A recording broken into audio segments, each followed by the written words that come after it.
Midnight. A quiet apartment complex in Louisville, Kentucky. There was no sound except for the gentle wind rustling through the trees. Inside a small apartment, Breonna Taylor slept peacefully beside her boyfriend, Kenneth Walker. A long day had passed, and now they just wanted a quiet night's rest. But then, a loud pounding at the door shattered the silence. Not once, not twice. The banging grew louder, more forceful, more demanding. Kenneth jolted awake. He sat up, listening. His heart pounded in his chest. No voices, no warnings. Just one thing was clear. Someone was trying to get into their home. He shook Breonna awake.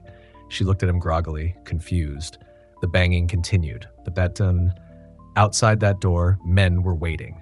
But they weren't burglars. They weren't strangers trying to break in. They were the police, and no one inside the apartment knew that. Kenneth panicked. Who would be banging on their door this late at night? Who would be trying to force their way in like this? They weren't expecting anyone. There was no reason for anyone to be here. He rushed to his drawer, grabbed his legally owned handgun. If someone was breaking in, he had to protect Breonna. Then suddenly, the pounding stopped. A single second of silence. And then, the door burst open. Everything happened too fast. Kenneth, gripping the gun in fear, fired a single shot toward the dark figures rushing into the apartment, and immediately a storm of bullets rained down in response.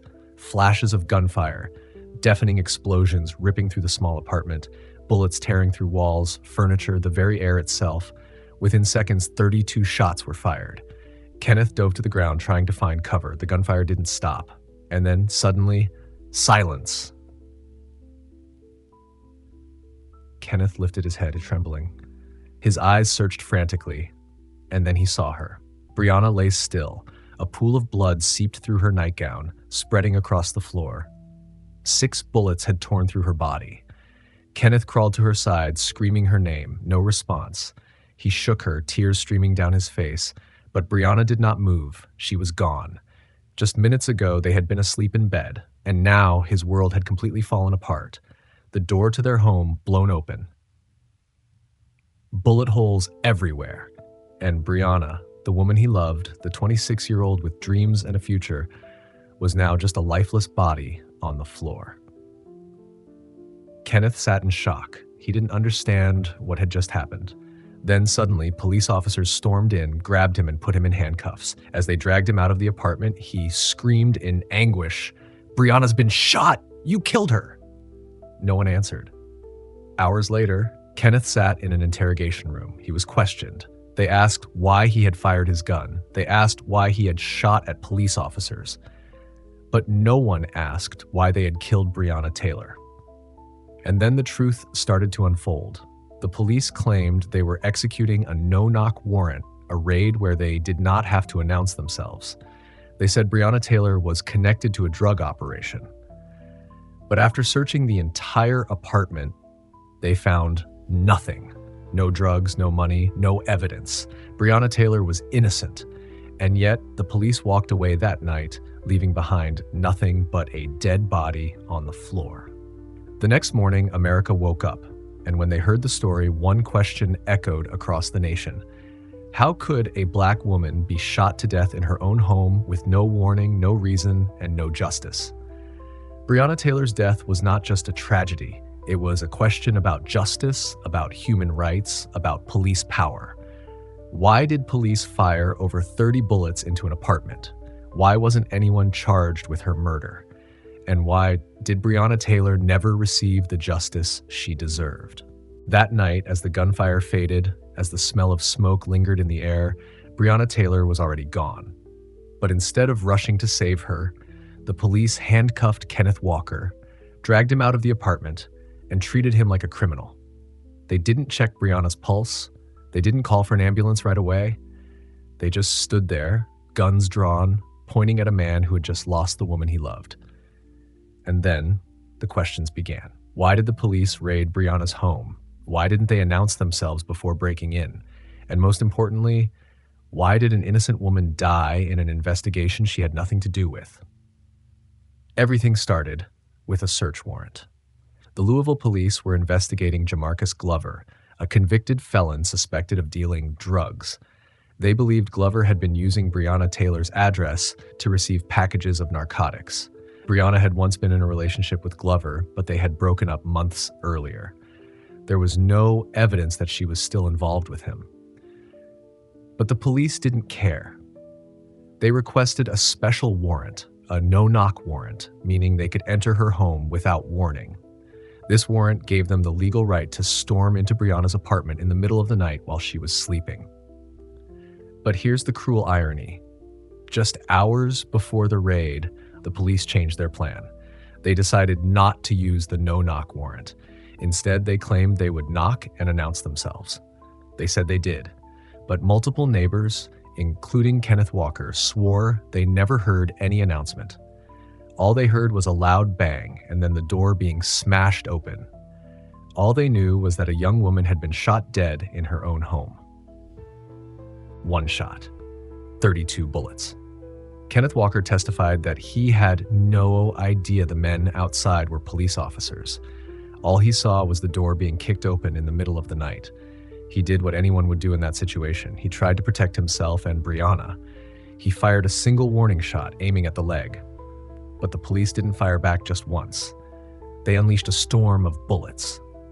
They didn't shoot to restrain. They fired 32 rounds into a small apartment. They shot into the living room. They shot into the bedroom.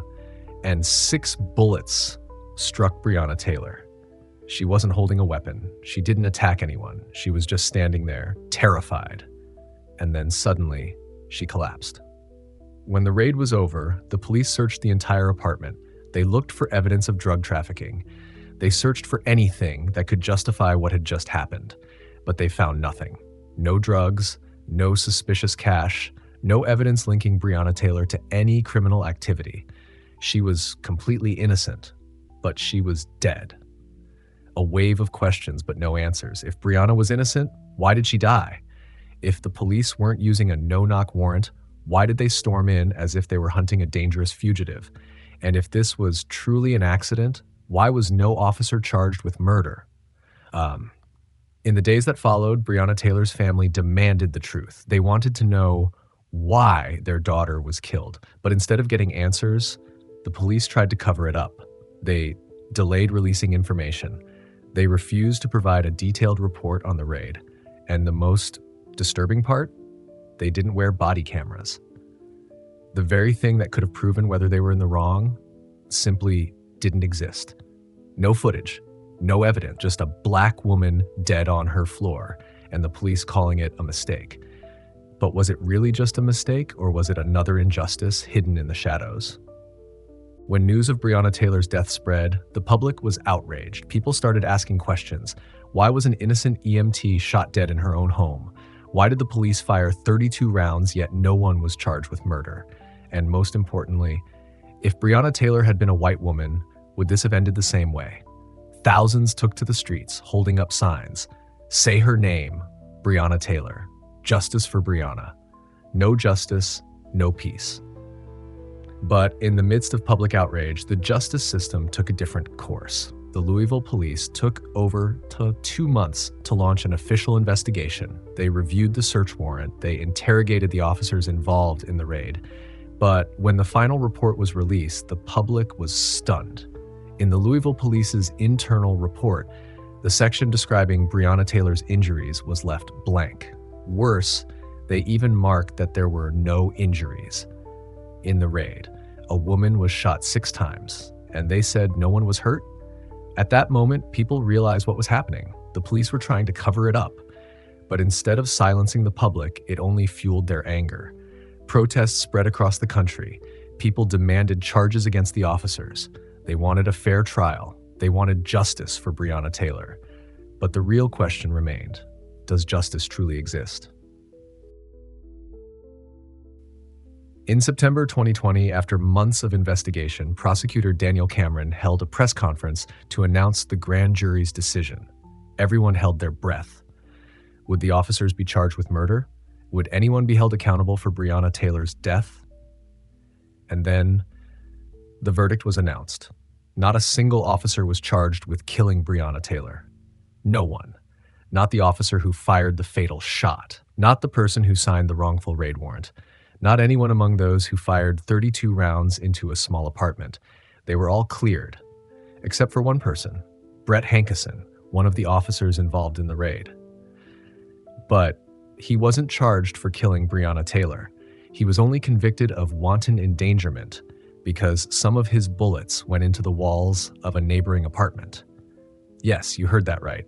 An officer was charged for damaging a wall, but no one was charged for taking a life.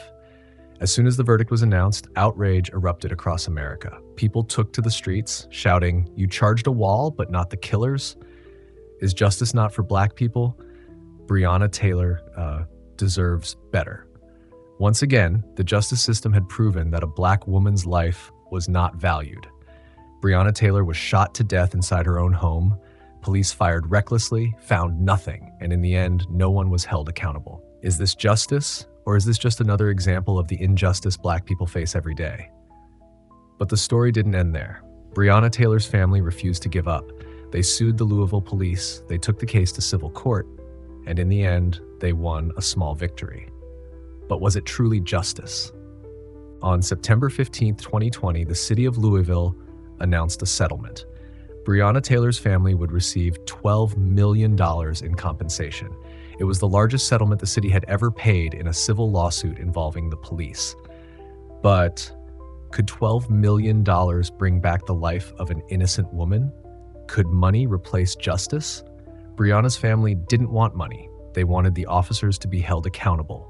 They wanted a fair trial. But the justice system sent a clear message: we will pay to make this go away, but we will not put anyone on trial for her death. No murder charges, no justice, just a silent exchange. But those demanding justice for Breonna did not stay silent. Breonna Taylor's death was not forgotten. Her name became a symbol. Thousands took to the streets chanting, "Say her name, Breonna Taylor." No justice, no peace. Is justice not for black people? Her name appeared on billboards in Times Square. Her name was written on streets, on buildings, in the lyrics of artists. Breonna Taylor was no longer just a name. She became part of the fight. She became a reminder that justice does not exist for everyone. But the question remains, did America truly change? Did policing truly change after Breonna's death? After the case, Louisville passed a new law, Breonna's Law, banning the use of no-knock warrants. Police officers are now required to wear body cameras when executing search warrants. These changes should have happened long ago. If this law had existed earlier, Breonna Taylor might still be alive. But even though the law changed, one truth remains the same. Her killers are still free. No one went to prison. No one was charged with murder. The justice that Breonna deserved never came. Years later, Breonna's name is still spoken in protests in movements demanding justice.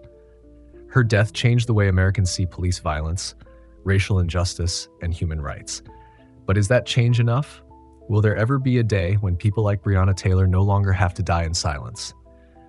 Breonna's story is not just about the past. It is a warning for the future. Because if justice was never served for Breonna, then who will be next?